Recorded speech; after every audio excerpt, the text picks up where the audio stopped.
The letter arrived 3 days after Amelia lost her job. She didn't open it. Not that day. Not the next day either. In fact, the letter sat unopened on her kitchen counter for 3 days. Which is strange. Because most people spend their lives searching for answers.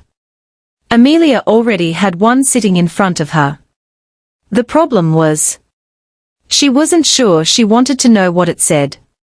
This is the story of Amelia. And a letter that arrived 20 years too late. In the spring of 2006, Amelia was 18 years old. She sat in the last row of a crowded classroom, staring out the window while her teacher explained an unusual assignment. The students were to write letters to their future selves. Not a paragraph.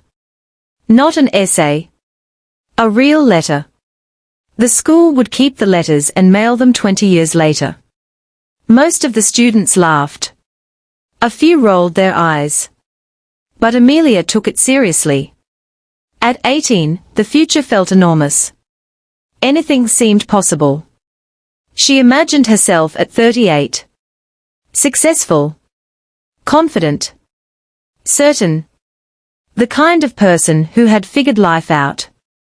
That night she sat at her desk and began writing. The room was quiet except for the scratching of her pen. She wrote about her dreams. She wanted to become a writer. Though if you asked her at 18 what she planned to write, she'd probably give a different answer every week. She wanted to travel. She wanted to build a home filled with laughter. She wanted a life that felt meaningful. Then she wrote something strange. If you're reading this and life didn't turn out the way you planned, please be kind to yourself. She paused. Smiled. Then continued. You always expect too much from yourself. She folded the letter. As Amelia folded the letter, she hesitated. Then she added one final sentence. A sentence she almost crossed out.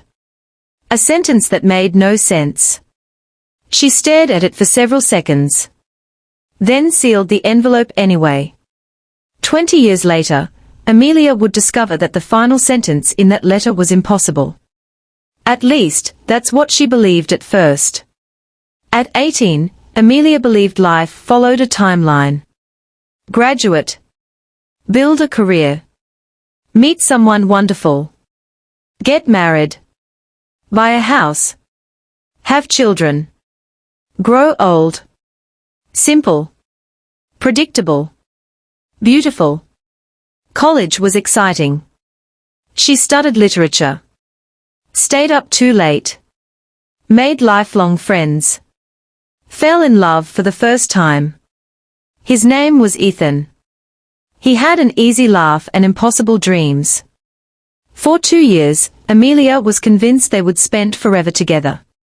Then one afternoon, forever ended. The divorce papers sat on the kitchen counter for 3 days. Amelia walked past them every morning pretending they weren't there. On the 4th day she signed them. Then she sat in silence for almost an hour. Not because she regretted it. But because some endings hurt even when they are necessary. Not with a fight. Not with betrayal. Just two people growing into different versions of themselves. She cried for weeks. At 18, heartbreak felt like the end of the world. At 21, she learned it was only the beginning. I've always thought that the hardest part of adulthood isn't responsibility. It's realizing how quickly your life can become something you never planned for. After graduation, Amelia got her first job. It wasn't glamorous. It wasn't her dream. But it paid the bills. Just for now, she told herself. Then just for now became 3 years. Then 5. Then 7. Life happened gradually. The way it always does. Dreams were postponed. Not abandoned. Just delayed. There would be time later. There was always later. Years later, Amelia would trace one of the biggest regrets of her life back to a decision she made during those years. At 29, her father became ill. The man who taught her to ride a bicycle. The man who never missed a school event. The man who believed she could do anything. For nearly 2 years, Amelia's world revolved around hospitals. Appointments. Treatments. Hope. Fear. Then one quiet morning, he was gone. Nobody prepares you for grief. People tell you it gets easier. What they don't tell you is that some losses become permanent roommates. They don't leave. You simply learn how to live beside them. Quick question. What's one piece of advice someone gave you years ago that only made sense much later? Let me know in the comments. Years passed. Amelia married. Divorced. Started over. Changed careers twice. Lost friendships she thought would last forever. Met people she never expected to love. Made mistakes. Made more mistakes. And somehow kept moving. By 38, her life looked nothing like the life she imagined at 18. Not better. Not worse. Just different. Painfully different. And then came the year everything seemed to collapse at once. The company she worked for downsized. She lost her job. Her savings were running low. Her confidence was lower. For the first time in years, she felt completely lost. One rainy Thursday afternoon, she sat alone in her apartment. Surrounded by unopened bills. Unanswered emails. Uncertainty. The future that once felt exciting now felt terrifying. Then someone knocked on her door. A delivery driver. Holding a faded envelope. And if you've ever looked back at an older version of yourself and barely recognized the person you used to be, subscribe to Echoes Before Goodbye. Because this story is about to get interesting. The envelope was yellowed with age. Its edges worn. Its handwriting unmistakable. Her own. For a moment she simply stared. The return address was her old high school. The date written in the corner stopped her cold. 20 years earlier. Inside was the letter. The one she had forgotten. The one written by an 18-year-old girl who believed she knew exactly how life would unfold. Amelia began reading. Dear future me, if everything went according to plan, you're probably living an amazing life. She laughed through tears. Amazing wasn't the word she'd use. Then she kept reading. I hope you're happy. But if you're not, I hope you remember that happiness was never supposed to be permanent. She stopped. Read the sentence again.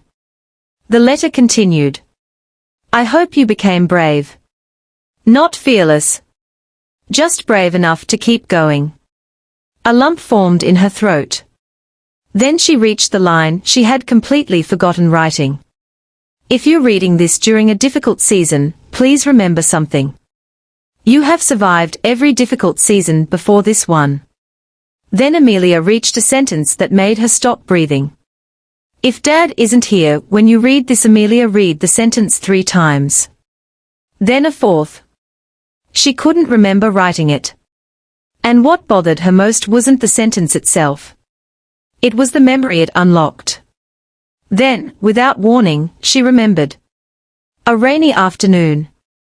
A failed exam. Her father's car. Years before the assignment, her father drove her home from school. She had failed an exam. She was blaming herself for disappointing him. Her father laughed and said, Amelia, one day you're going to learn something important. Bad things happen. And you're going to try to carry them around like they're your fault. Don't. She remembers joking. What if something happens to you? And her father replied, then don't blame yourself for that either. For a long moment, Amelia couldn't move. The memory returned with startling clarity. The car. The rain against the windshield. Her father's laugh. The way he reached across the center console and squeezed her shoulder. She hadn't thought about that conversation in years. Not when he got sick. Not when he died. Not during the endless nights replaying every decision she could have made differently. And suddenly she understood. The sentence in the letter hadn't been a prediction. It had been a reminder. A reminder written by a version of herself who still remembered something she had forgotten. Her father never wanted her to carry the weight of things she couldn't control. Yet somehow, that was exactly what she had been doing. And nobody knew about the guilt she'd carried since his death. Nobody except her. Amelia cried. Not the quiet kind. The kind that comes from somewhere deep. Because for years she'd been carrying a burden her father never asked her to carry. For the next hour, Amelia sat on the floor with the letter in her lap. Reading. Laughing. Crying. Remembering. The letter wasn't wise because it predicted the future. It was wise because it preserved a truth she had forgotten. At 18, Amelia believed mistakes weren't permanent. She believed life could surprise you. She believed difficult seasons eventually passed. Somewhere along the way, the older Amelia had lost sight of those things. But the younger Amelia hadn't. The younger Amelia had left breadcrumbs. And 20 years later, she had followed them home. The letter ended with a final paragraph. By the time you read this, I know you'll have experienced things I can't imagine. Some wonderful. Some painful. But I hope you never become so disappointed by life that you stop being curious about it. Please keep dreaming. Even if your dreams change. And finally, I'm rooting for you. Love, Amelia. Age 18. The letter didn't solve her problems. The bills were still there. The uncertainty remained.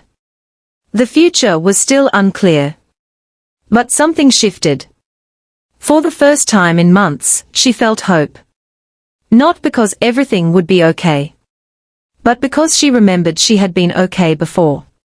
The next morning she woke up differently. Not happier. Not magically transformed. Just lighter. She started writing again. The things she'd loved before life became complicated. The things she'd abandoned years ago, because there was always tomorrow. Suddenly she understood. The biggest regret had never been the job. It was the writing she stopped doing. She updated her resume. Applied for jobs. Called friends. Slowly, things improved. Not overnight. Not perfectly. But steadily. Years later, Amelia would say the most important conversation of her life wasn't with a mentor. Or a friend. Or a therapist. It was with the person she used to be. Because sometimes the version of ourselves we leave behind remembers truths that the version standing here has forgotten. And maybe that's why stories matter. They remind us of things we already know, but desperately need to hear again. So here's a question. If you could send a letter to your future self tonight, what would you write? And if your younger self could send a letter to you today, what do you think it would say? Sometimes I wonder how many versions of ourselves we've left behind along the way. And whether they'd recognize the people we've become. Thank you for spending these moments with me inside Echoes Before Goodbye. Until next time, take care of yourself. And remember, if stories like Amelia's remind you that you're not alone in the things you carry, consider subscribing to Echoes Before Goodbye. There are more stories waiting behind the next door. Some messages arrive exactly when they are needed, even if they seem 20 years late.